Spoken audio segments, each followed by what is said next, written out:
So you may wish to install the C-sock prior to installing the front bow assembly.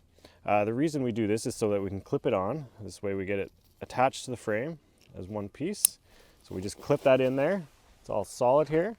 Now we continue with installation, and we can just slide this in like normal. And you see the C-sock goes in with us, and then it's ready for when we need it.